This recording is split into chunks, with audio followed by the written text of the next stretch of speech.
లోకరక్షకుడైన యేసుక్రీస్తును సిలువ చేసిన దినమైన గుడ్ ఫ్రైడేను పిఠాపురంలో క్రైస్తవులు యేసుక్రీస్తు ఆరాధకులు భక్తి శ్రద్ధలతో జరుపుకున్నారు. ఆంధ్ర బాప్టిస్ట్ సెంటినరీ చర్చ్ తో సహా పలు ప్రార్థనా మందిరాలకు వెళ్లి యేసుక్రీస్తుకు భక్తితో ఆరాధన ప్రార్థనలు చేశారు. అలాగే సిలువపై ఉండగా యేసుక్రీస్తు చివరిగా పలికిన 7 మాటలను ప్రార్థనలో గుర్తు చేసుకున్నారు.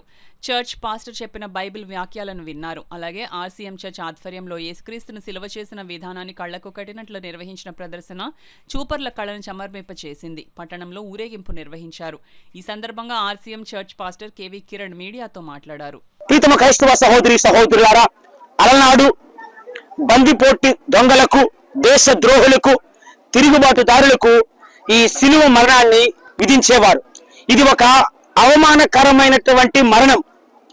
క్రీస్తునాథుడు ఈ సిలువ మీద మరణించడంతో ఆ అవమానకరమైనటువంటి సిలువ మరణం ఆరాధించే సిలువుగా మారింది. మనందరికీ రక్షణ తీసుకొచ్చే సిలువుగా మారింది. ప్రీతమ క్రైస్తవ సహోదరి సహోదరులారా, క్రీస్తు ప్రభు అంటున్నారు, నన్ను అనుసరింపగోరువాడు తన సిలువనెత్తుకొని నన్ను అనుసరింపమంటున్నాడు. కాబట్టి అదే వాక్యాన్ని స్ఫూర్తిగా తీసుకొని ఈ గుడ్ ఫ్రైడే సందర్భముగా ఈ బహిరంగ సిలువ మార్గంలో మేమందరం కూడా పాల్గొని క్రీస్తు అలనాడు ఏ విధంగానైతే శ్రమలను అనుభవిస్తూ కల్వరి కొండ మీద ప్రాణత్యాగం చేశాడో ఆ శ్రమలలో మనము కూడా కొద్దిగా పంచుకొని, మన వంతు పంచుకొని ఆ క్రీస్తు ప్రసాదించే మహిమలో పాలు పంచుకోవటానికే మేము చేస్తున్నటువంటి పని ఇది.